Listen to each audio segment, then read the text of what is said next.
ठीक ना। उसके बाद बता दीजिएगा कि आर्टिकल जो है 36 में क्या है? डीपीएसपी की परिभाषा, डीपीएसपी के तहत राज्य का परिभाषा है। उसके बाद बता दीजिएगा आर्टिकल 37 में क्या है?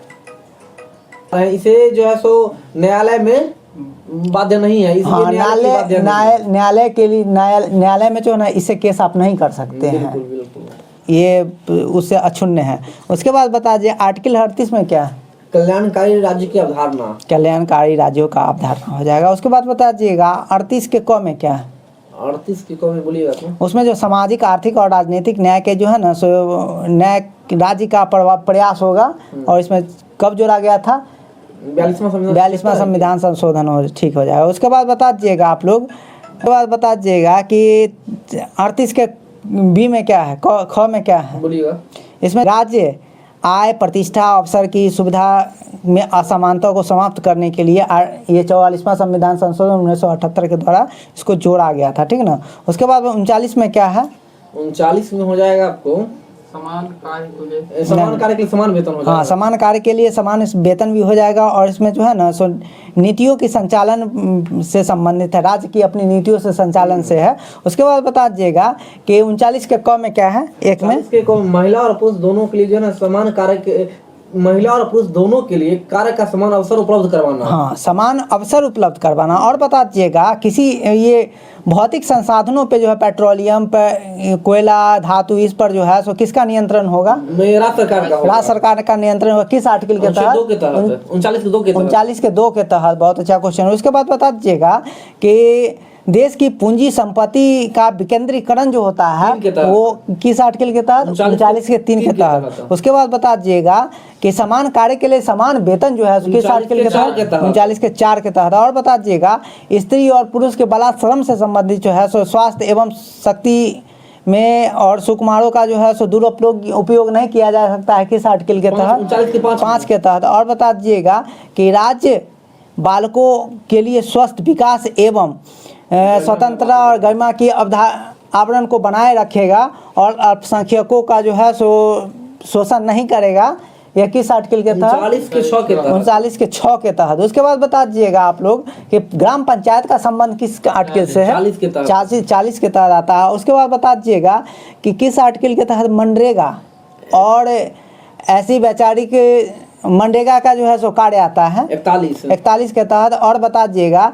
बेकारी और बीमारी बुढ़ापे में सहायता के लिए जो अभी हम लोग को जो है सो वृद्धा पेंशन मिलता है, 41 के तहत ये 41 के तहत ही दिया जाता है। और बता दीजिएगा किसी विकलांग को जो है सो सहायता राशि दिया जाता है, विधवा को जो सहायता राशि दिया जाता है मंथली, वो किस आर्टिकल के तहत? 41 के ही तहत है। उसके बाद बता दीजिएगा आप लोग कि स्त्रियों की जो प्रसूत सहायता जो दिया जाता है सरकार के द्वारा 15,000 2,000 रुपया, 1500 2,000 रुपया दिया जाता है, प्लस में स्त्रियों को जो है ना सो राशन दिया जाता है बच्चों जब गर्भावस्था में होती है तो, और गोलियां दी जाती है, किस आर्टिकल के तहत? ये 42 के तहत हो जाएगा। प्रसूत सहायता जो है ना न्यायसंगत और मानवोचित दशाओं का उल्लेख 42 में है। यहाँ बजाबते लिखा हुआ है सर जी, प्रसूत सहायता है। उसके बाद आप लोग बता दीजिएगा कृषि मजदूरों की जो है निर्वाहन के लिए जो कुटीर उद्योग का, हाँ, कुटीर उद्योग का संबंध 43 से हो जाएगा। कुटीर उद्योग पे सबसे ज्यादा बल कौन देते थे? महात्मा गांधी के द्वारा दिया जाता है। बता, जो कुटीर उद्योग का संबंध किससे है? कुटीर उद्योग का संबंध छोटे छोटे जो स्टार्टअप हम जिसको कहते हैं उसी को कुटीर उद्योग भी कहते हैं, जिसका हम कार्य छोटे से घर में भी कर सकते हैं। उसके बाद बता दीजिएगा समान सिविल संहिता किसका संबंध? 44 है। बता दीजिएगा सर्वप्रथम जो है सो कहाँ लगाया गया था? गोवा में लगाया गया था। वर्तमान में अभी कौन कौन से राज्य में है? उत्तराखंड पहला है, गुजरात दूसरा राज्य हो जाएगा। उसके बाद बता दीजिएगा आप लोग बच्चों की प्रारंभिक देखभाल एवं शिक्षा का व्यवस्था जो है किस आर्टिकल में किया गया है? 45 में किया गया। और बता दीजिएगा कि किसी राज्य के विशेष वर्ग विशेष SC ST की शिक्षा का और आर्थिक उन्नति के लिए जो है सो कुछ सहायता प्रदान करेगा, किस आर्टिकल के तहत? 46 के तहत। उसके बाद बता दीजिएगा हानिकारक एवं मादक पदार्थों को जो है सो पीने से सरकार प्रतिबंध लगा सकती है, किस आर्टिकल के तहत? इसमें जो है सो शराब, बिहार में शराबबंदी किस आर्टिकल के तहत लगा था? 47 के तहत। और जो है सो मादक पदार्थ में गुटखा, खैनी जो भी आ जाएगा सब आ जाएगा। उसके बाद बता दीजिएगा कि गौ रक्षा वध का संबंध जो है सो किस आर्टिकल के तहत?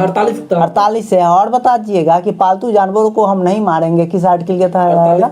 48 के तहत। और बता दीजिएगा कि ये वर्ल्ड लाइफ सेंचुरी हो गया, टाइगर रिजर्व हो जाएगा, ये सब का संरक्षण किस कौन सा आर्टिकल करता है? 48 का क करता है। उसके बाद बता दीजिएगा हमारी ऐतिहासिक स्मारकों का जो है संरक्षण कौन सा आर्टिकल करता है? 49 करता है। उसके बाद बता दीजिएगा कि कौन से आर्टिकल जो है सो हम केंद्र और न्यायपालिका को कार्यपालिका से अलग करती है? 50 करती है। उसके बाद बता राष्ट्रीय शांति सुरक्षा का संबंध जो है सो किस आर्टिकल में है? 51 में हो जाए।